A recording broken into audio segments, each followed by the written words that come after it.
I recently finished All the Love Songs by Nicole Palin, a fantastic lesbian romance novel where one of the main characters also have high-functioning autism. And this is actually the reason why I wanted to do a book review about it, because I myself has recently been diagnosed with high-functioning autism too, which was previously known as Asperger's. And I think the autism was portrayed in a way that I really could resonate with in this book, and also in a way that is very rarely shown in media, because most often when there is an autistic character, it's a boy and they are like sort of an, I don't know, robot alien or something that is non-functioning in society, which isn't always the case, especially for girls. Therefore I sort of want to do a shout out for it by making a spoiler-free book review, so let's do it!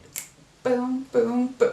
But before we begin, I also wanted to make an acknowledgement that this is actually the second book in a sort of companion series.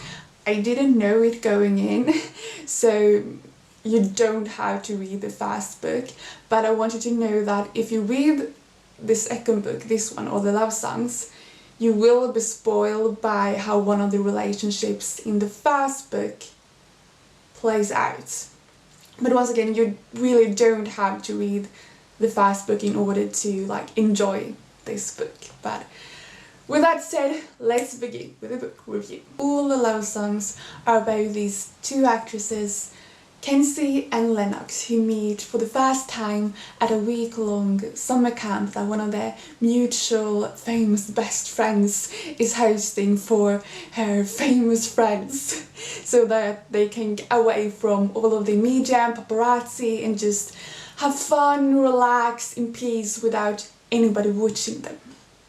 And Lennox and Kenzie form this instant connection which very quickly leads to romance. That might sound a lot like incel love, but keep in mind that these Kenzie and Lennox, they have been like huge fan of each other's work before they met each other, so they have watched each other's movies and TV series, and Kenzie, who's a lesbian, has had a big crush on Lennox for the longest time, so the romance didn't come out of like nowhere. However, Lennox, she has only dated boys before and she has enjoyed it, and she has never like even considered falling in love with girls before meeting Lennox, and sparks fly, and they are so cute together. I love how they talk to each other, and the book is filled with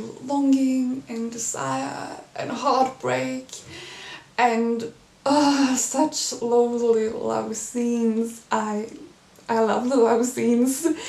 They give you all these tingling feelings that you want. And when speaking of touching, Kenzie, the one who has autism, she has like very heightened senses, which is very common in autistic people, so she's also very sensitive to touching, which I think was such an interesting way of incorporating autism in the book, and one thing I also really recognize myself with.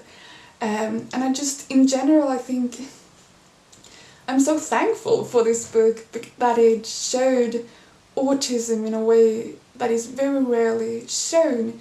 Because once again, it's often boys who are represented in media, and when there are girls, they are sort of like behaving like autism in boys, when in reality girls and boys with autism are quite different. It isn't as obvious for the outside world to recognize if a girl has autism, because the battle is more like internal, and we are very good at masking and like pretending to and copying other people. And that is also why a lot of autistic girls go undiagnosed, because it isn't as obvious. And this is the case for Kenzie too. Like, she's a well-functioning human being in society. She's a well-respected actress.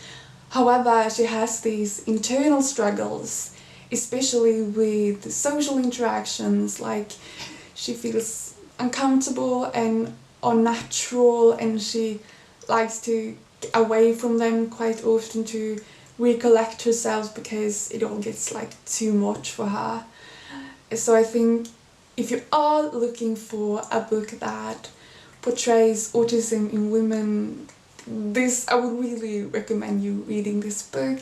And like, also if you're looking for a good lesbian romance novel, this is the book for you. That was everything for today. I hope to see you soon. I also hope to continue doing more book reviews about books that features autistic people, especially autistic women. So stay tuned for that. Bye!